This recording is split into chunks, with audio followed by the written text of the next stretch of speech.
नमस्कार, study blade में आपका स्वागत किया जाता है। आज के क्लास में देखेंगे क्लास 10 केमिस्ट्री, चैप्टर का नाम है अम्ल, क्षारक एवं लवण और पार्ट 4 वीडियो है। इसमें हम सूचक और सूचक के प्रकार के बारे में पढ़ेंगे। इसके पहले वाले वीडियो में अम्ल क्षारक के बारे में बताया गया है, वहां से जाकर देख सकते हैं। और शुरू करते हैं आज का क्लास। और आज का हमारा मेन टॉपिक रहेगा सूचक इंडिकेटर क्या होता है। सूचक यानी कि इंडिकेटर किस चीज़ का नाम है, किस वस्तु का नाम है इंडिकेटर, और इंडिकेटर का क्यों ज़रूरत है, इंडिकेटर से किस चीज़ की जांच करते हैं, ये सब इस वीडियो में हम पढ़ेंगे। सूचक इंडिकेटर इंग्लिश में कहते हैं। सूचक का मतलब होता है किसी चीज़ का सूचना देना, इंडिकेट करना, इंडिकेटर करना। जैसे आप किसी भी गाड़ी में या साइकिल में या ये आप मोटरसाइकिल में देखिएगा तो इंडिकेटर दिया जाता है। इंडिकेटर का बस काम ये होता है ना कि वो लेफ़्ट घूमेगा कि राइट घूमेगा, और पीछे वाले और आगे वाले को क्यों सूचना दे देना है।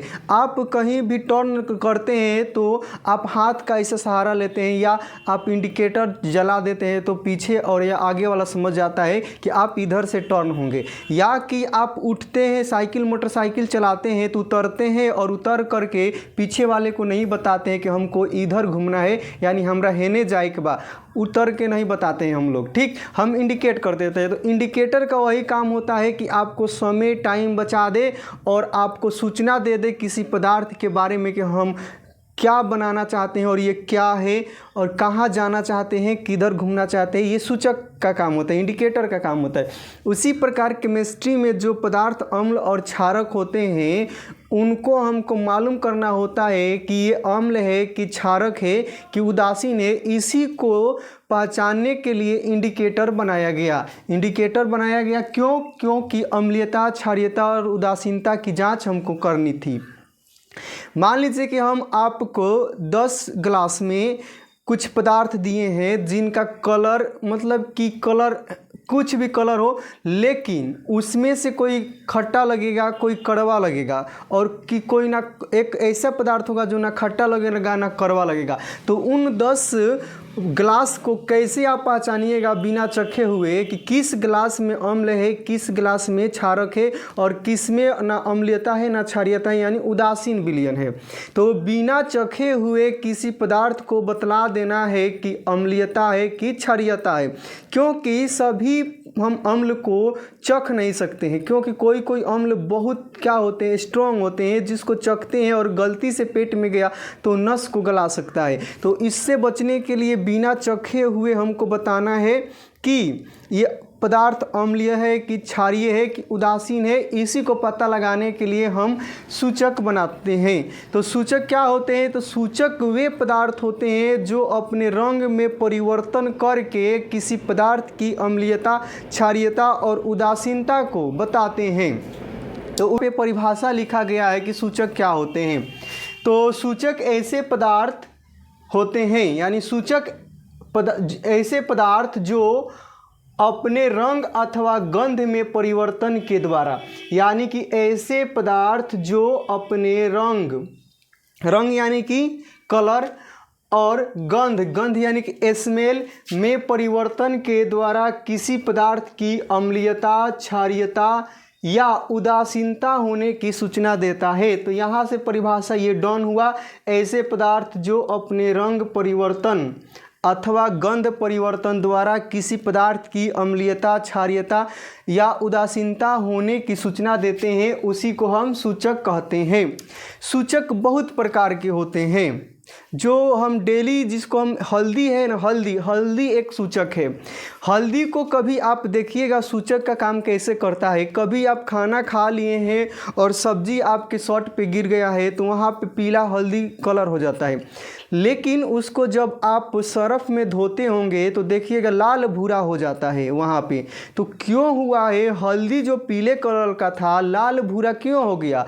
क्योंकि उसको जब हम सरफ से धो रहे हैं तो सरफ होते हैं क्षारक के प्रभाव आते ही जो पीला रंग का हल्दी होता है लाल भूरा में क्या होता है, कन्वर्ट हो जाता है। तो हल्दी एक प्रकार का सूचक है। सूचक बतलाता है कि हम क्षारीय माध्यम में जाते ही हल्दी पीले रंग से लाल भूरा बन जाता है। उसी प्रकार कभी कभी बरसात देखते होंगे तो वर्षा होता है तो बहुत सारे सब्जियों फूलों के रंग में गाढ़ापन आ जाता है, यानी उनके कलर रंग चेंज हो जाते हैं प्रकृति द्वारा, क्योंकि उस वर्षा के पानी में एसिड गिरा होगा, उस वर्षा के पानी में जल होगा जो उस फल पे, फूल पे, सब्जी पे पड़ा होगा तो उसके रंग को चेंज कर देता है। कैसे? तो अब एक होता है हाइड्रेंजिया, जेरानियम, अड़हुल के फूल, ये सभी प्राकृतिक सूचक है जो अपने रंग में बदलाव करते हैं एसिड बेस के उपस्थिति में। तो बहुत सारे सूचक है, तो यहाँ पे बहुत सारे सूचकों के नाम दिया गया है। तो पहले सूचक देख लेते हैं, 2-4 सूचक के नाम। हल्दी एक सूचक है, ठीक। प्याज भी एक सूचक है, लिटमस पत्र भी एक सूचक है, वेनिला भी एक सूचक है, लौंग का तेल भी सूचक है, पेटूनिया भी सूचक है, हाइड्रेंजिया भी एक सूचक है, जेरानियम सूचक है, चुकंदर, मेथिल ऑरेंज और फिनाप्थेलिन, ये सभी क्या होते हैं? सूचक होते हैं। इन सभी को हम क्या कहते हैं? सूचक कहते हैं। तो याद रखिएगा कि ये सभी जो सूचक होते हैं अपने रंग में बदलाव करेंगे, चाहे गंध में बदलाव करेंगे, और किसी पदार्थ की अम्लीयता, क्षारीयता एवं उदासीनता होने की प्रमाण देंगे, तो इसी को कहते हैं सूचक। तो बहुत सारे सूचक हैं। इन सूचकों में बहुत सारे ऐसे सूचक हैं जो प्रकृति द्वारा हमको प्राप्त होते हैं, और कुछ ऐसे सूचक है जिसको हम प्रयोगशाला में, लैब में मानव के द्वारा बनाते हैं। मानव बनाता है, उसको संश्लेषित सूचक कहते हैं, यानी कृत्रिम सूचक कहते हैं। तो पूछा जाए कि सूचक कितने प्रकार के होते हैं, तो निर्माण के हिसाब से बोलिएगा सूचक 2 प्रकार के होते हैं। एक प्राकृतिक सूचक होता है और एक मानव निर्मित होता है। अब पूछा जाए कि तब एक रंगीय सूचक होता है जो रंग में बदलाव करता है, और एक गंधीय सूचक होता है जो गंध में बदलाव करता है। तो पूछा जाए कि प्राकृतिक सूचक, सूचक के अब प्रकार देख लेते हैं यहाँ पे। तो सूचक के अब क्या देखेंगे? प्रकार। तो पहले प्रकार में क्या होता है तो देख लेते हैं। यहाँ पे सूचक के प्रकार देखते हैं। हमारा टॉपिक है सूचक के प्रकार। तो सूचक 2 प्रकार के होते हैं, प्राकृतिक सूचक और कृत्रिम सूचक। पहला लिखते हैं प्राकृतिक सूचक। प्राकृतिक सूचक, प्राकृतिक सूचक किसे कहते हैं? जो सूचक हमको प्रकृति से प्राप्त होते हैं उसे प्राकृतिक सूचक कहते हैं। तो यहाँ लिख सकते हैं प्राकृत से प्राप्त सूचक। जो प्राकृत से प्राप्त हुआ है उसी को प्राकृतिक सूचक कहते हैं। जैसे पूछे कि प्राकृतिक सूचक कौन कौन है, तो एग्जाम्पल में लिखिएगा, हल्दी एक प्राकृतिक सूचक है, प्याज भी क्या है? प्राकृतिक सूचक है। उसी प्रकार क्या हो सकता है? लिटमस पत्र, ये भी क्या है? प्राकृतिक सूचक है। और कौन कौन? तो यहाँ पे देखिएगा लिटमस भी प्राकृतिक सूचक है। उसी प्रकार से वेनिला जो है प्राकृतिक सूचक है, लौंग का तेल प्राकृतिक सूचक है, पेटूनिया प्राकृतिक सूचक है, हाइड्रेंजिया, जेरानियम, चुकंदर इत्यादि ये सभी क्या होते हैं? तो प्राकृतिक सूचक है। ये हमको डायरेक्ट पौधे से या किसी प्रकार से फल फूल से डायरेक्ट हमको प्रकृति से मिलता है, तो इन सब को हम प्राकृतिक सूचक कहते हैं, क्योंकि प्राकृति से प्राप्त सूचक को ही प्राकृतिक सूचक कहते हैं। जैसे हल्दी, प्याज, लिटमस पत्र, वेनिला, लवंग का तेल, पेटूनिया, हाइड्रेंजिया, जेरानियम, चुकंदर इत्यादि ये सभी प्राकृतिक सूचक होते हैं। तो प्राकृतिक सूचक के बाद से दूसरा होता है मेथिल। प्राकृतिक सूचक नहीं, अब होता है कृत्रिम सूचक। कृत्रिम सूचक याद रखिएगा कि कृत्रिम सूचक को मानव निर्मित सूचक या संश्लेषित सूचक कहते हैं। तो याद रखिए ये मानव, ये जो सूचक होते हैं मानव द्वारा निर्माण, क्या मानव के द्वारा निर्माण या बनाया जाता है। तो ये सूचक मानव द्वारा क्या प्रयोगशाला में बनाया जाता है, तो ये मानव द्वारा निर्मित होते हैं। चाहे इसको ऐसे लिख सकते हैं प्रयोगशाला में मानव द्वारा बनाए जाते हैं। क्या होता है? मानव द्वारा बनाए जाते हैं। तो जौन सूचक मानव द्वारा प्रयोगशाला में बनाया जाता है उसी को हम कहते हैं कृत्रिम सूचक। कृत्रिम सूचक याद रखिएगा, एग्जाम्पल पूछता है जैसे में, तो कृत्रिम सूचक क्या क्या हो सकता है? तो कृत्रिम सूचक मेथिल ऑरेंज, उसके बाद से मेथिल ऑरेंज के बाद से फिनोल्फथेलिन होता है, फिनोल्फथेलिन। ये क्या होते हैं? तो प्रयोगशाला में मानव द्वारा बनाए जाते हैं कौन सा सूचक? तो कृत्रिम सूचक। एग्जाम्पल पूछे तो मेथिल ऑरेंज और फिनोल्फथेलिन, ये सभी क्या होते हैं? तो कृत्रिम सूचक होते हैं। इतना हम देख लिए प्राकृतिक सूचक, कृत्रिम सूचक तो देख लिए। अब हम बदलाव के हिसाब से सूचक को देखना चाहते हैं कि कौन रंग में बदलाव करता है, कौन गंध में बदलाव करता है। तो इसके हिसाब से भी सूचक कितने प्रकार के हो सकते हैं? 2 प्रकार के हो सकते हैं। तो कौन कौन होते हैं इसको देखते हैं, जो चेंजिंग में परिवर्तन करते हैं और बताते हैं। पहला होता है रंगीय सूचक। ये क्या होते हैं? रंगीय सूचक। दूसरा क्या होता है? गंधीय सूचक। कंप्लीट। ये रंगीय सूचक क्या करते हैं? तो रंग में परिवर्तन। कंप्लीट याद रखिएगा, अपने से परिभाषा लिखिएगा। वैसे सूचक जो अपने रंग में परिवर्तन कर किसी पदार्थ की अम्लीयता, क्षारीयता, उदासीनता की सूचना देते हैं उसे रंगीय सूचक कहते हैं। गंधीय सूचक किसे कहते हैं? तो ये क्या करते हैं? गंध में परिवर्तन। ये सभी क्या करते हैं? गंध में परिवर्तन। तो गंधीय सूचक का काम होता है कि गंध में परिवर्तन करके किसी पदार्थ की अम्लीयता, क्षारीयता, उदासीनता की उपस्थिति को सूचना देता है, तो उसे कहते हैं गंधीय सूचक। गंध में बदलाव करता है। तो रंगीय सूचक में क्या क्या आता है तो देख लेते हैं। रंगीय सूचक एक हल्दी होता है। हल्दी जो होता है एक रंगीय सूचक होता है, क्योंकि रंग में बदलाव करता है। इसको आप घर पे भी इसको बना के देख सकते हैं। आप हल्दी के छोटे छोटे टुकड़े को गर्म पानी में उसको कुछ देर उबाल करके छान कर लीजिएगा, ठीक, और उसको 2 गिलास में रख दीजिएगा और एक में साबुन का घोल डालिएगा और एक में सिरका। देखिएगा किस में चेंज हो रहा है। तो जो आप हल्दी का 2 गिलास में अलग अलग विलयन लिए हैं, जिसमें आपने साबुन को टुकड़े को या घोल को डाला है, उसका रंग लाल भूरा हो जाएगा, और जिसमें सिरका या नींबू का रस डालिएगा उसमें कोई चेंजिंग नहीं होता है। तो हम इस प्रकार से देख के बता सकते हैं कि हल्दी में साबुन यानी कि क्षारक का जो पदार्थ मिला है, क्षारक, उससे लाल भूरा हो जा रहा है, और जो हल्दी में सिरका यानी नींबू यानी कि अम्ल मिला है उसमें कोई चेंजिंग नहीं होता है। तो इस प्रकार से हल्दी एक क्या हुआ? रंग में बदलाव किया। उसी प्रकार से होता है लिटमस पत्र। क्या होता है? लिटमस पत्र भी एक प्राकृतिक सूचक होता है। इसके बारे में थोड़ा आगे चलते हैं तो डिटेल से बताते हैं कि क्यों प्राकृतिक सूचक होता है, कहाँ से निकाला जाता है, कैसे प्राप्त किया जाता है, किस रंग का होता है, मूल रंग कैसा होता है और बदलाव कैसे करता है। तो लिटमस पत्र। उसके बाद से देखिएगा चुकंदर को भी आप काट करके उसके पानी को निकाल करके 2 विलयन बना के अम्ल क्षारक डाल के सूचना प्राप्त कर सकते हैं।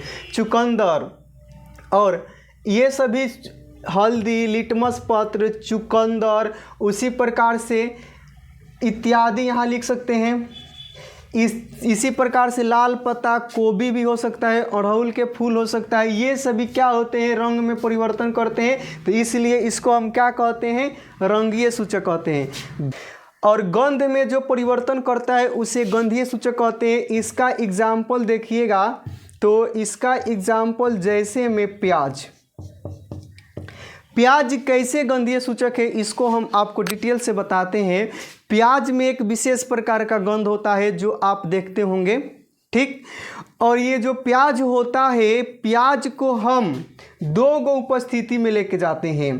प्याज अगर एसिड के उपस्थिति में रखते हैं और एगो बेस की उपस्थिति में, और इसका ये क्या होता है, एक विशेष प्रकार के प्याज में गंध होता है।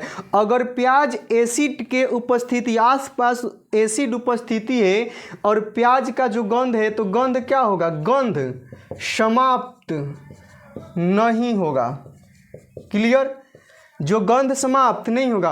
अगर प्याज है, उसका गंध है, और प्याज को बेस यानी कि आसपास क्षारक की उपस्थिति में काट रहे हैं, तो प्याज का गंध क्षारक की उपस्थिति में क्या होता है, समाप्त हो जाता है। याद रखिएगा, क्षारक के उपस्थिति में प्याज का गंध क्या होता है, समाप्त हो जाता है। तो ये प्याज हो चुका, प्याज हो गया। उसी प्रकार से और सारे गंधीय सूचक होते हैं। तो क्या होता है, तो लौंग का तेल होता है, लौंग का तेल, ये भी एक गंधीय सूचक है। उसी प्रकार से वैनिला, वैनिला भी क्या है, एक गंधीय सूचक है। और उसी प्रकार से ये प्याज भी, याद रखिएगा, इन सभी को हम क्या कहते हैं, लौंग का तेल, वैनिला, प्याज, ये सभी गंधीय सूचक है। और गंधीय सूचक, गंधीय सूचक को हम एक और नाम देते हैं कि वैसे सूचक जो अपने रंग में परिवर्तन करके अम्लीयता, क्षारीयता और उदासीनता की पहचान करते हैं, उसे ऑल्फैक्टरी इंडिकेटर कहते हैं, इंडिकेटर। तो ऑल्फैक्टरी इंडिकेटर पूछे क्या होता है, तो ऑल्फैक्टरी इंडिकेटर उसे कहते हैं जो अपने गंध में बदलाव करते हैं और किसी अम्लीयता, क्षारीयता, उदासीनता की सूचना देखते हैं। पूछे कि बताइएगा लिटमस पत्र ऑल्फैक्टरी इंडिकेटर है कि नहीं है, तो लिटमस पत्र ऑल्फैक्टरी इंडिकेटर नहीं है क्योंकि ये रंग में बदलाव करता है। पूछा जाए कि वैनिला बताइएगा, वैनिला, वैनिला गंधीय सूचक है और ऑल्फैक्टरी सूचक है कि नहीं है, तो वैनिला ऑल्फैक्टरी सूचक है क्योंकि रंग में बदलाव करता है। उसी प्रकार पूछा जाए मेथिल ऑरेंज या फिनोप्थेलिन ऑल्फैक्टरी सूचक है कि है, नहीं है, नहीं है क्योंकि ये रंग में बदलाव करता है। ये तीनों गंध में बदलाव करते हैं, इसलिए इन्हें ऑल्फैक्टरी इंडिकेटर के नाम से जानते हैं। तो कोई भी पूछा जाए कि इनमें से कौन ऑल्फैक्टरी इंडिकेटर है, ऑप्शन रहेगा और उसमें से ये रहेगा, तो उसी को टिक कीजिएगा जो पढ़ चुके हैं। तो अब हम इसमें से एक लिटमस पत्र बहुत ही प्रचलित इंडिकेटर है, इसके बारे में डिटेल से पढ़ते हैं।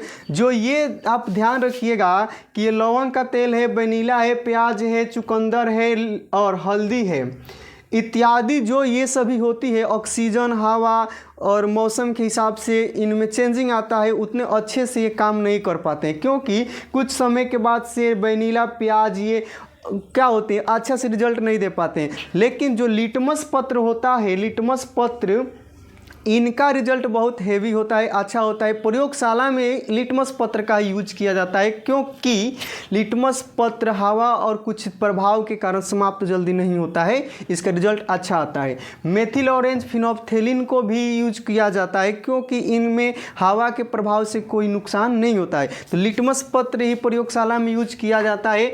तो इसके पीछे का रीज़न देखते हैं कि लिटमस पत्र क्या है, कैसे बना है, कहाँ से आया है। तो लिटमस पत्र देख लेते हैं। तो लिटमस पत्र की कहाँ से निकला है, कैसे बना है, यहाँ पे देखते हैं। लिटमस पत्र, हमको केवल लिटमस पत्र के बारे में पढ़ना है। तो एक नंबर आपको हम बता दिए हैं कि लिटमस पत्र कैसा सूचक होता है, तो ये प्राकृतिक सूचक होता है, प्राकृतिक सूचक होता है, राइट। दूसरा प्राकृतिक सूचक होता है, उसके बाद से ये रंगीय सूचक भी होता है, ये रंगीय सूचक होता है, रंगीय सूचक, रंगीय सूचक, राइट, रंग में बदलाव करता है।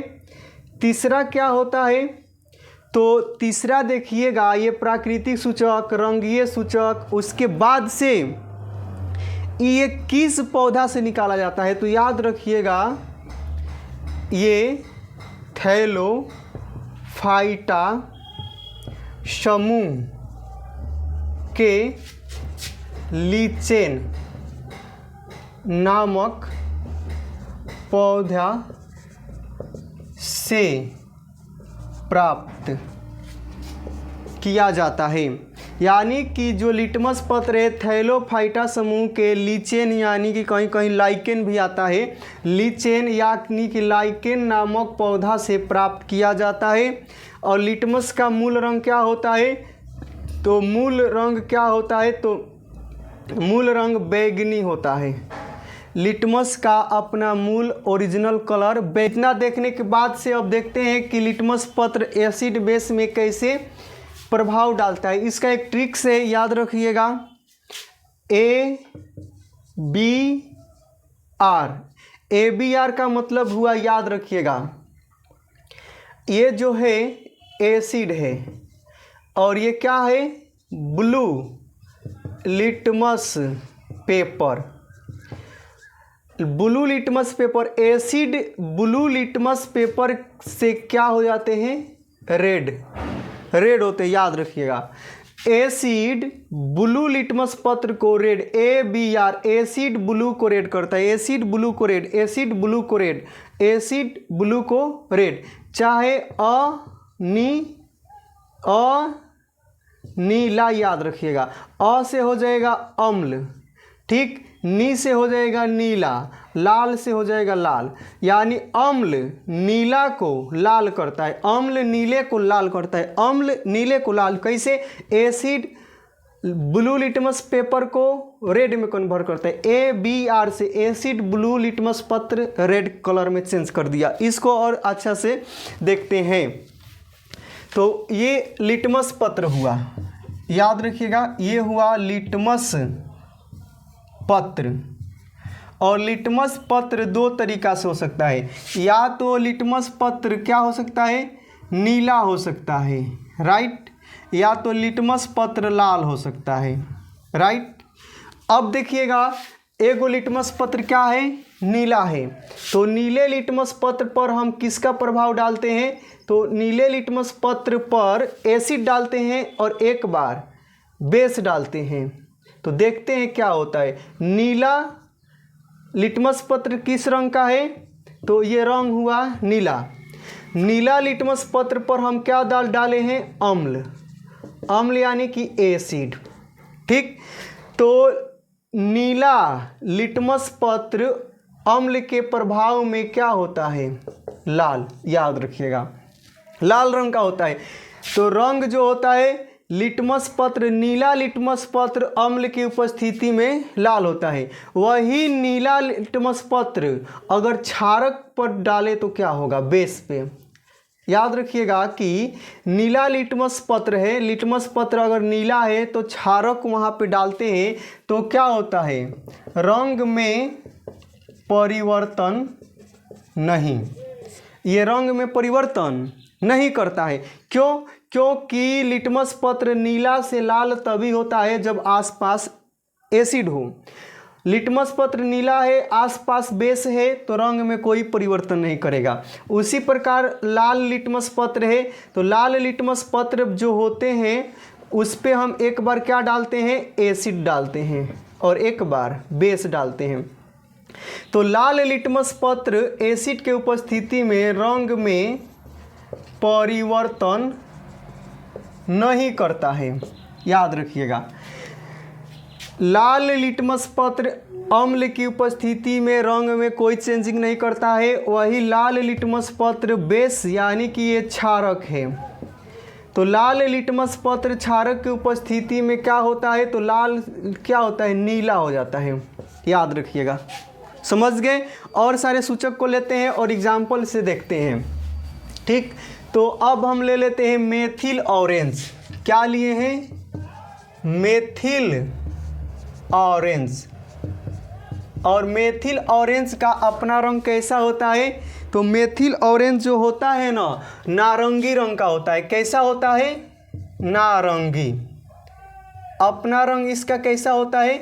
तो नारंगी होता है, राइट। और ये मेथिल ऑरेंज कैसा होता है? नारंगी होता है। इस पे हम एसिड डालते हैं और एक बार बेस डालते हैं, तो अम्ल के उपस्थिति में और एक बार क्षारक की उपस्थिति में। कहने का मतलब है कि जो मेथिल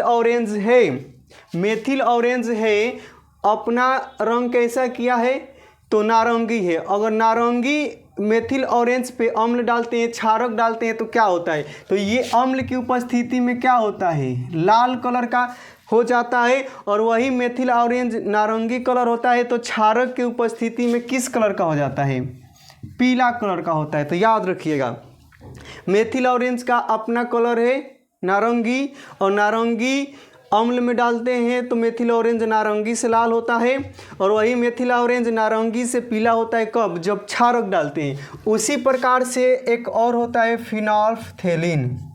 फिनोल्फथेलिन, ये फिनोल्फथेलिन जो होता है इसका अपना रंग जो होता है वो कैसा होता है, तो फिनोल्फथेलिन रंगहीन होता है। कैसा होता है, रंगहीन, ये रंगहीन होता है। ठीक, इस पे भी हम क्या डालते हैं, एक बार एसिड डालते हैं और एक बार बेस डालते हैं। अब देखते हैं कि फिनोल्फथेलिन किस कलर का है, तो फिनोल्फथेलिन रंगहीन होता है, इसमें कोई रंग नहीं होता है। फिनोल्फथेलिन एसिड में डालते हैं तो रंग में परिवर्तन कुछ नहीं करता है, तो रंग में परिवर्तन नहीं। अगर फिनोल्फथेलिन एसिड से टकराता है तो रंगहीन से रंग में कोई परिवर्तन नहीं, ज्यों का त्यों रह जाता है। अगर बेस से टकराता है तो क्या होता है, तो गुलाबी रंग का हो जाता है।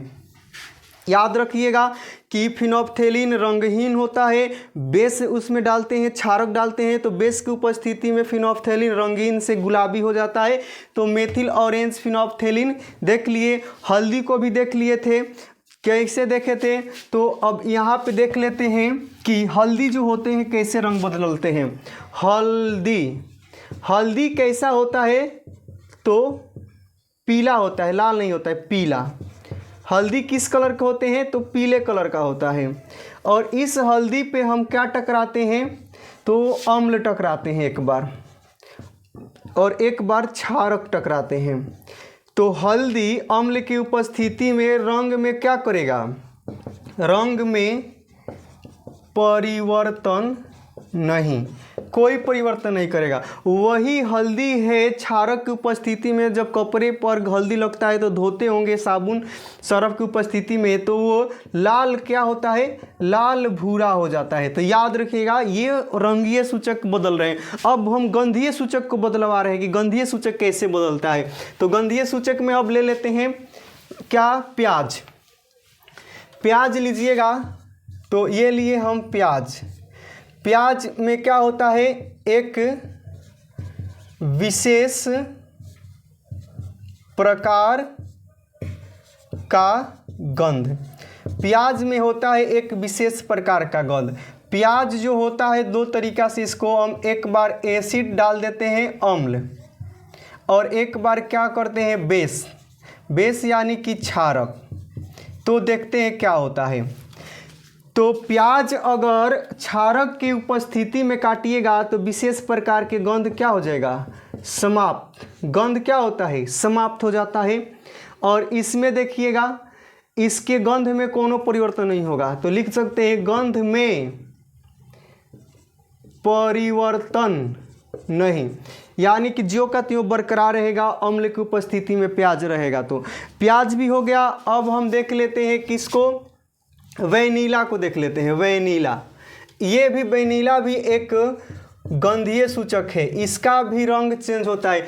तो एसिड के उपस्थिति में क्या होता है, बेस की उपस्थिति में क्या होता है, सेम होता है जैसे प्याज होता है। तो वैनिला एक क्या है, तो एक विशेष प्रकार का क्या है, इसमें एक विशेष प्रकार का गंध। और वैनिला एक विशेष प्रकार गंध है, एसिड की उपस्थिति में गंध में कोई परिवर्तन नहीं होता है, ज्यों का त्यों प्याज जैसा। और वैनिला में से जो गंध होता है क्षारक की उपस्थिति में समाप्त होता है। ये सभी क्षारक उस आदमी के लिए है जो अंधा होते हैं, उनके लिए यह कारगर है। वो नहीं रहेगा तो अभी देख सकते हैं, पहचान देख लिए। अब हम एक लास्ट सूचक को देखते हैं, किसका, तो लौंग का तेल को। ठीक, इसमें देख लेते हैं लौंग का तेल। लौंग का तेल देखते हैं कि लौंग का जो तेल होता है अम्ल में और क्षारक में कैसे प्रभाव उत्पन्न करता है। लौंग का तेल एक विशेष प्रकार का गंध होता है, एक विशेष प्रकार का गंध, ये एक विशेष प्रकार का गंध है। अगर लौंग का तेल है पास में एसिड है तो गंध क्या हो सकता है, समाप्त हो सकता है। क्या हो गया, समाप्त। ठीक, अगर गंध है, लौंग के तेल का गंध है, अगर आसपास क्षारक है तो क्षारक का गंध क्या होगा, समाप्त नहीं होगा। तो हम समझ सकते हैं कि क्षारक है इसलिए लौंग का तेल का गंध समाप्त नहीं हुआ। अम्ल है आसपास में तो उसका अगर गंध समाप्त हुआ तो कह सकते हैं कि गंध समाप्त होता है। तो यानी गंध समाप्त हो जाता है किसकी उपस्थिति में, अगर हम जांच रहे हैं उस पदार्थ को तो अम्ल की उपस्थिति में गंध समाप्त, क्षारक की उपस्थिति में गंध में परिवर्तन नहीं। तो यहाँ तक हम सूचक के बारे में पूरा डिटेल से देख लिए, ये आपके कॉम्पिटिटिव एग्जाम में भी आ सकते हैं। तो यहाँ तक देखने के लिए आपको बहुत बहुत धन्यवाद। ऐसे ही वीडियो को देखने के लिए हमारे चैनल को शेयर, सब्सक्राइब, लाइक, कमेंट जरूर करें। हमारे वीडियो पर बहुत ही बेहतरीन तरीके से साइंस और मैथ पढ़ाया जाता है। Thanks for watching video.